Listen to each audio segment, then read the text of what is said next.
What if a man defeated an empire's deadliest enemy, stopped a genocide, and saved God's people, all without ever mentioning God's name?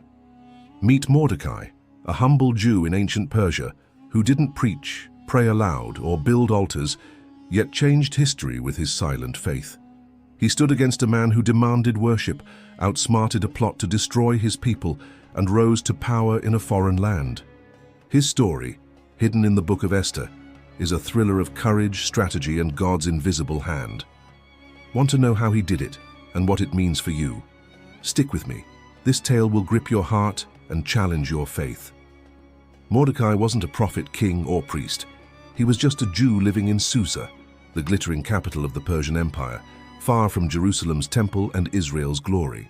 Esther 2:5 tells us he was a Benjamite, a descendant of Kish, the father of Saul, Israel's first king. That's no small detail. It sets the stage for a cosmic showdown. Mordecai's family line carried the weight of an ancient failure. Saul was ordered to destroy the Amalekites, a nation that attacked Israel in the wilderness, but he spared their king, Agag, 1 Samuel 15. Centuries later, Mordecai would face Haman, an Agagite, a descendant of that same cursed line. This isn't just a story, it's a spiritual war, a clash between God's people and an ancient enemy. Ever feel like you're caught in a battle bigger than yourself? Mordecai was, and he stood firm. Picture Susa, a city of palaces, power, and danger. The Jews were exiles, scattered far from home, living under Persian rule.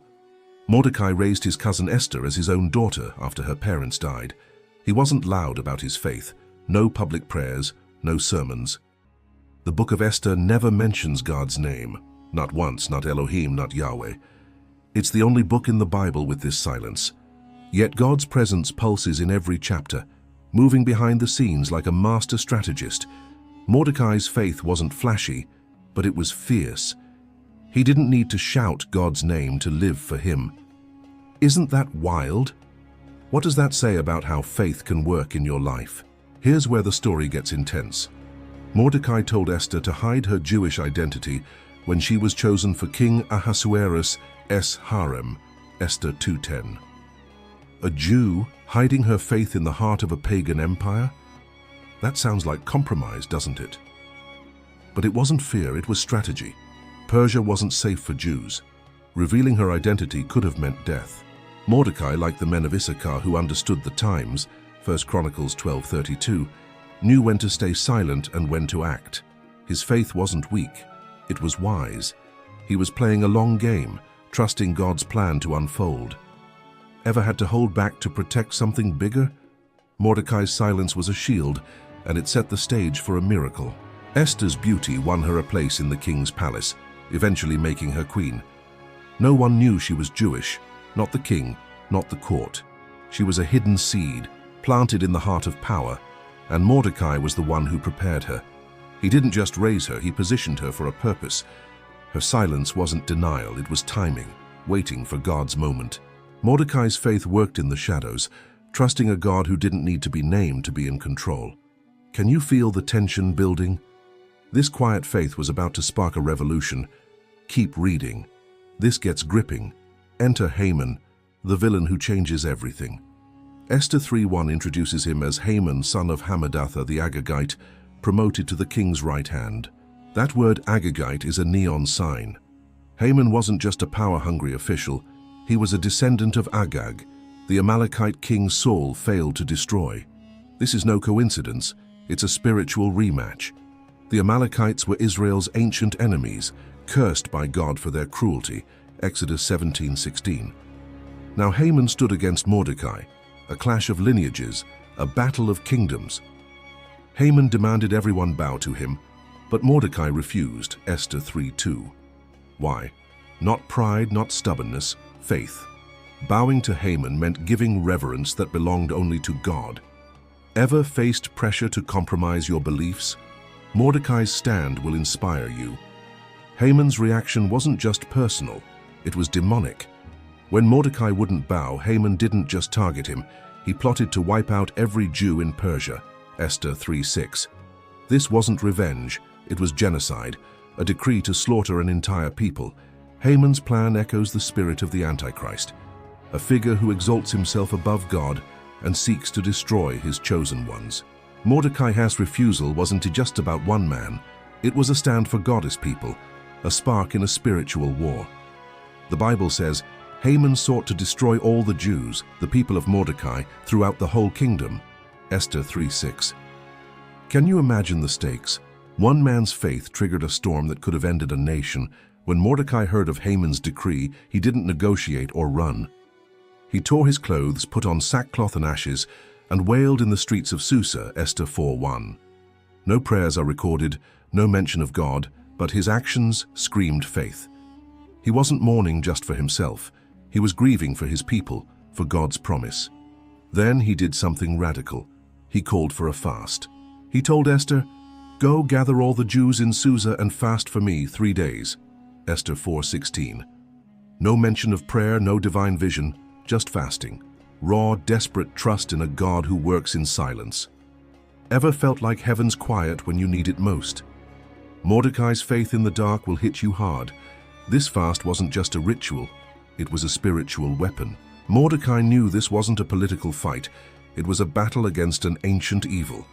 Fasting without words, mourning without prayers, showed a faith so deep it didn't need a spotlight.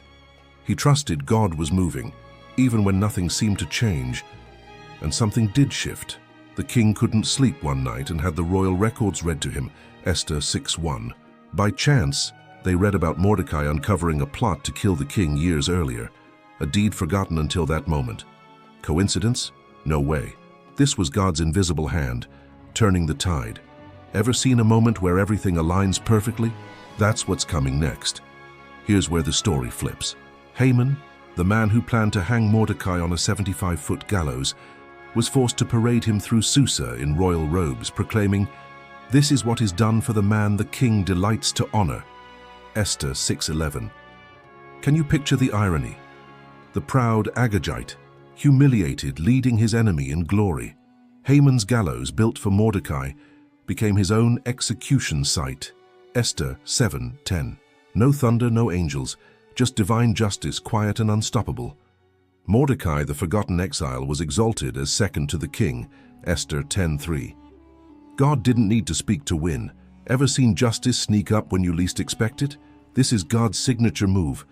Mordecai's rise wasn't about power, it was about faithfulness. He didn't seek glory, he sought God. His silence wasn't weakness, it was strategy. When Haman demanded worship, Mordecai stood firm, risking everything. When genocide loomed, he fasted, trusting a God he never named. His faith moved heaven without a sound. The book of Esther shows God working behind the scenes, using a man who didn't preach but lived his faith. What does that say about your life? Can you trust God when he's silent? Drop your thoughts in the comments. This is getting personal.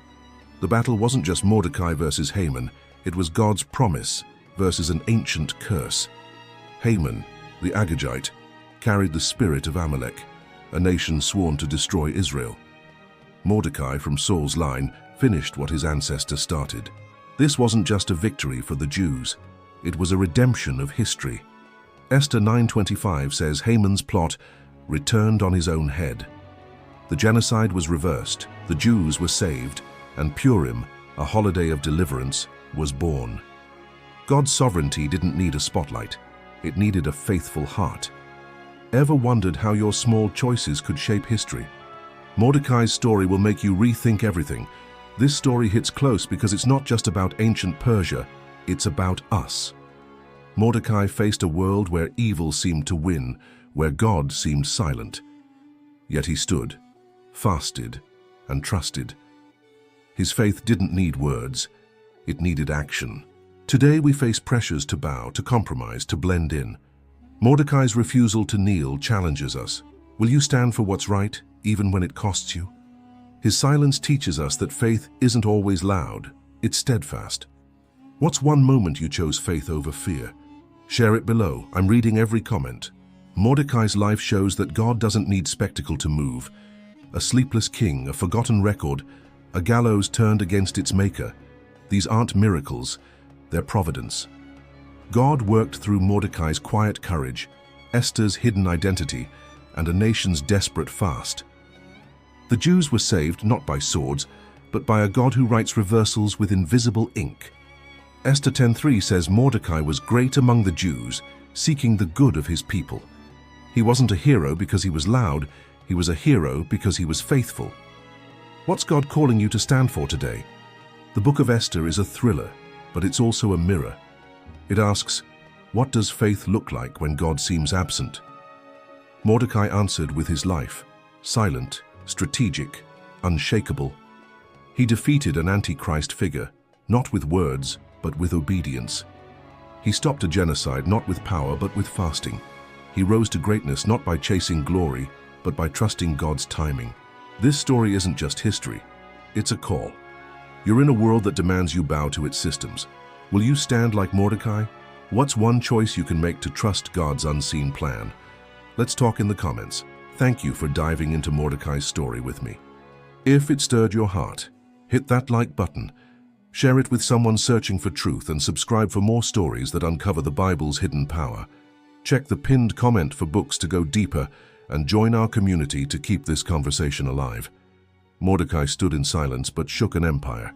Your faith can do the same. See you in the next one.